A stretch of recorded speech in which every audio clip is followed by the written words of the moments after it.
Good afternoon and welcome to Digital Dialogues. I'm Steve Marion. I'm the Senior Director for Customer Success here at Quantum Strides. And today I'm joined by my great guest, Brian Spencer, the Vice President, Facilities, Construction, and Real Estate at Beacon Health System. Welcome, Brian. How are you today? Good afternoon. It's good to see you and good to be on the podcast. Fantastic. Good to see you as well. So let's jump right in. Let me first ask you, so where are you from, Brian? Kansas City, Missouri area. And you know I'm from Missouri when you say when you roll the end of it that way. I have not lost that, though Desiree, my longtime partner, would enjoy it if I did. Still have a ton of family around there and am absolutely a Royals and Chiefs fan. George Brett was an icon for me as a child. So I grew up in Kansas City, but I've been in Nebraska since 97. And just this year moved to Indiana to take an opportunity with Beacon Health System. There you go. This is great. I'm, again, really pleased and excited to have you as a guest, considering your background. And looking back at your extensive career in facilities management, what pivotal moments or decisions do you believe shaped your path the most? Were there any unexpected turns that influenced your journey? Sure. There sure were, like so many other stories you've had on your podcast. And I hear as I've been around in the community and I know people are dealing with every day. I did not, when I was coming out of architecture school, think I wanted to do healthcare architecture. I actually turned down an internship because it was a healthcare architecture focused internship for which I would have gotten paid. And in hindsight, probably would have set me on the right path a few years earlier. Thankfully, when I had been out of school and practicing for a few years, I got recruited by a firm that did quite a bit of healthcare work when I was still in private practice architecture and quickly found myself on that team and in that studio. And the amount of fulfillment that I've gotten as an individual human trying to do a little bit to make the world better every day in the healthcare, health sciences, health education space has just been fantastic. So taking the opportunity to say yes when an opportunity came in front of me to practice health architecture was a big one. And then the second big one was about a decade after that. I'm in my early 20s and years in the field at this point, and the first half or so was on that private practice side, designing, building, figuring out how to help owners make projects happen. And this last half has been on the owner side. And if not for an intrepid chief nursing officer and director of facilities who said, "Hey, have you ever thought about," to me, I'd still be in private practice, lovely, I'm sure enjoying it and having a good experience. But it's been really fulfilling, especially as a father, to move to the owner side. I'm blessed with two daughters that are 14 and 12 in middle school. And though the architecture profession is a darn sight better than it was when I started, and there's amazing humans of all creed entering the practice, the fact is that healthcare on the owner side is a majority female environment. And with three ladies in my house, it is awesome to be able to go to work every day and work with folks that reflect the humans that make me better every day in my life. So that's been really powerful. I also don't have to travel nearly as much as I did when I was in private practice, and that's been pretty nice too. Awesome. Awesome. Yeah, give you more time with the family.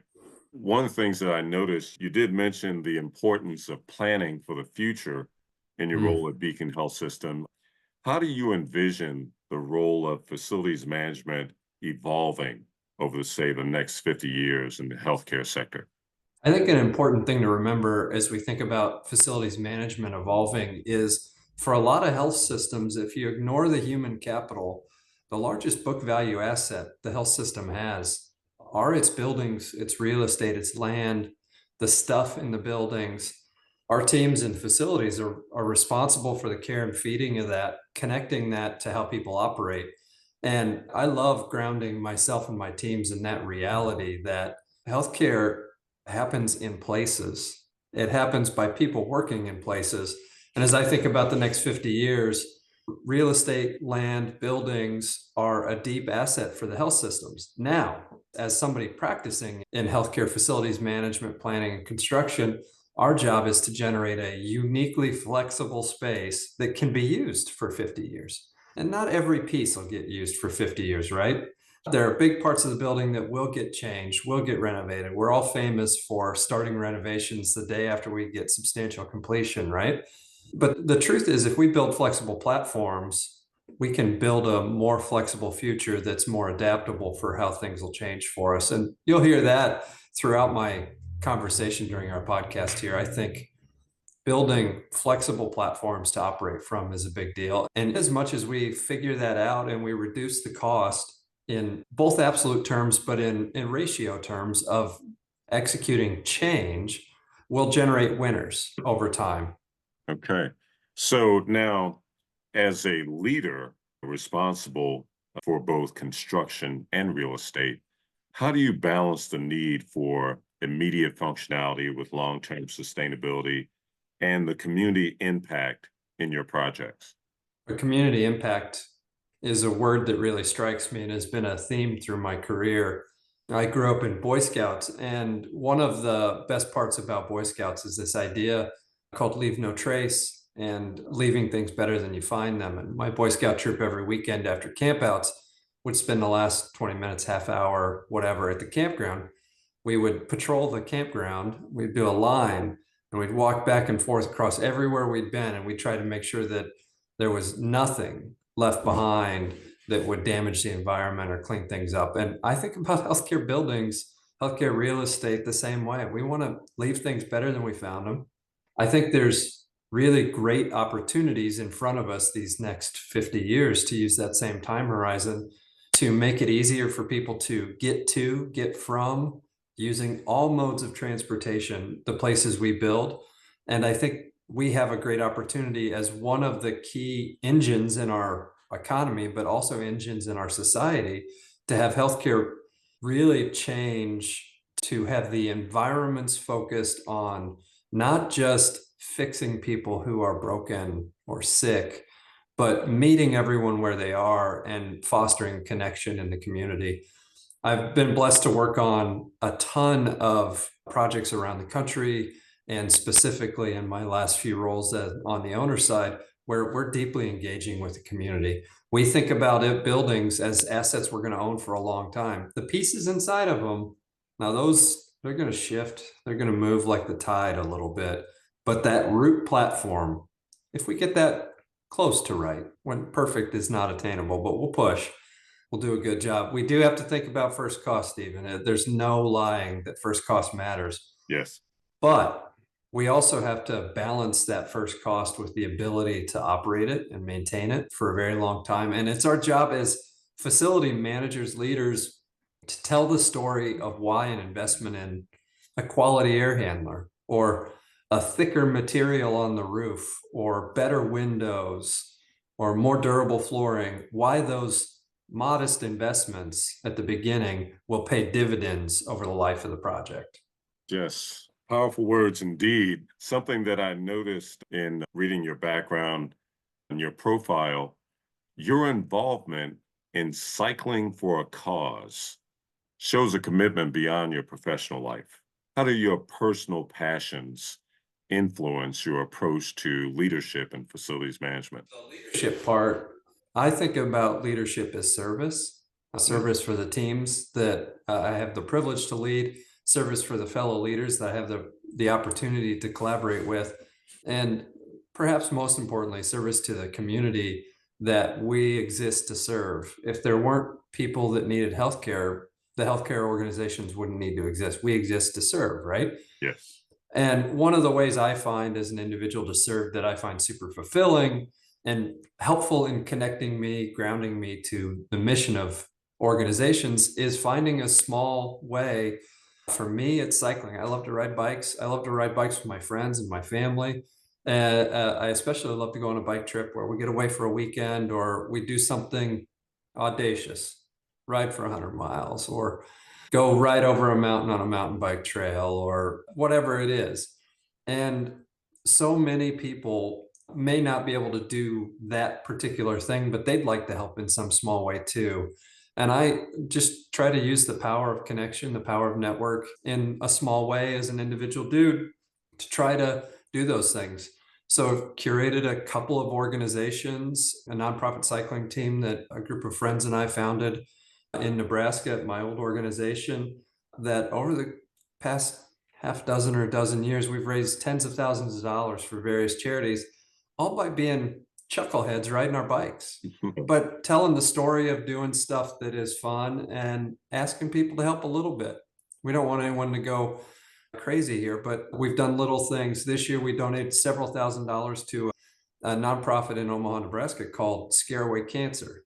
Hmm. All they do is within about a week of getting a bill from somebody that's dealing with cancer, and we're talking about a house payment or a car payment or a car broke down or they need to fly their family in because somebody's dealing with cancer treatment, they just send a check. And we were able to help in a modest way. They're a much bigger organization that has great ambitions to make the world a little better place in its own way. Our group of friends that happen to ride bikes was able to do a little bit to make that a little better. Wow, that's just fantastic. I think that you hit the nail on the head when you talk about, it being a service. That's very powerful. You've had a great deal of success, obviously, in your career thus far, Brian, and I'm sure it will continue. What would you say has probably been the biggest challenge you faced in your career related to facilities management, and how did you overcome it? What did the experience teach you? All have challenge. We've all got war stories of the project that went sideways, or the chilled water leak that meant a 10 million square foot campus had to deal without chilled water for a week, or Well, the project that was major over budget, or so many of us that have been practicing in healthcare, especially in the last 5 years, have these dramatic and influential stories of COVID. I think all of those aside, which were at the time really critical and pivotal in how I think, how I approach things, and how I've been privileged to build and learn to trust other people to hold their end. The biggest thing I focus on through all of this from a challenge standpoint is working with our users, our designers, our builders, other leaders in the healthcare system to stop thinking about every building, every space as a ship in a bottle that's built as this very perfect swish swatch thing to support operating exactly the way we operate today, using exactly the probe and the surgical light we use today, and get folks to have a deeper dialogue around one, doing a great job supporting how we operate today, but two, reducing friction to changing that in the future. In as much as we can reduce the friction to changing how we operate in the future, facility leaders can make it easier for the organization to change, making it more nimble, more flexible, and over time drive cost out of healthcare. okay. Now, one of the things that I heard you talk about earlier is team. And you lead a team responsible for significant projects. What strategies do you employ to foster collaboration and innovation within your team, especially during high stress projects, which I imagine in the healthcare industry, most of your projects are high stress projects? Yeah, for sure. There's a lot of stress in healthcare, and it's really around good people trying to do good stuff to make the system work better, to deliver care sooner, to make sure that the healthcare institutions make these tiny little margins that they make so they can keep operating successfully. I have a couple of thoughts there. First, it's hard to yell at somebody you've spent a bit of time with and have a little bit of a sense of who they are as a human, what their background is, and why they're there. For me, if I can do it, break bread, drink coffee, do those kinds of things early in the project before things get crazy so that we start from a common platform of understanding how we communicate, taking the time with teams to do those teaming efforts, things of that nature. Those kinds of, they sound cheesy and small, but they really, they change the dynamic. When you know some of the people's stories that you work with and you can connect to their stories together, you can build a story about a building, a project, whatever, that is done together. To use that word in two sentences in a row, that's really the underlying thing for all of it for me, is together. And then I suppose the last thought I give you on this topic is, as a leader, it is rare that my job is to say, do this. I feel like my job is to say, what do you think we should do? What do you think the right answer is? Because they're smarter than I am. They're closer to the work. They're doing the thing. They know the right answer. My job is to help guide, coach, help make sure we get the stuff out of the way, go get enough money, that kind of stuff. But ask people what they think the right answer is. And as long as you've done the work around level setting each other about the goals of the thing we're working on or the process we're trying to change, they almost always get to a better answer than I'd ever be capable of. Got it. Got it. Now, the one thing that I noticed in our interactions thus far, Brian, is you obviously are an architect at heart. That's who Yeah. you are. And because I saw the gleam in your eyes when the word architect or architecture was mentioned. And so, with that, with your background in architecture, how does your design philosophy inform the way you approach facility planning? Are there any specific principles you always keep in mind? I do have a couple of specific principles. Before I do that, I'll tell you just a brief story about how I ended up an architect. Blessed to be a first generation college kid, and I have family parents that set things up through really hard work on their part to put me in a position to go to college and have great experience. And then I met a wonderful partner who was an art major. And through all of those things, I discovered a couple things. One, I was all right with math and I could talk to people and tell the story of architecture. So that's the plus side. The negative side is turns out I can't really design my way out of a wet paper bag. I love design and building, but my calling and my ability really lie in helping smart connect and enable smart people to do good work. So as a designer, as much as I love to think about those things, I've learned to find people that are even better than I could ever be to collaborate with on those things. And when I do that, amazing stuff happens for me as an individual, hopefully for them, but for the organizations we're serving. I do have a couple of principles around the kind of broad umbrella design, though, that really stick to me. You've heard it already, flexibility and simplicity. Mm. We're going to use this thing for 19 things we haven't even envisioned, right? We might put a transporter platform on one of these things, and Captain Kirk's going to beam himself in 25 years. I don't know, but we're going to use the building differently than we use it today. That's for sure.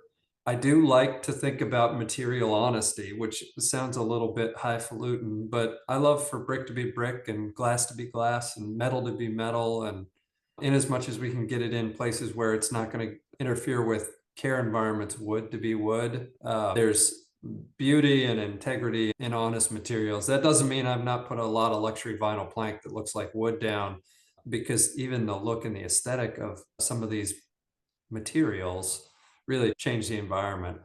Honesty in those materials and not trying to overdo it and make it too complicated. We're building health spaces where people are going to ram beds into things and people are going to watch their loved ones die there. We don't need to overthink the interiors. Hopefully, we're going to do a lot more of watching babies be born and loved ones wake up from those surgeries or walk out of that cancer care. But the truth is, all of those things happen in our health spaces.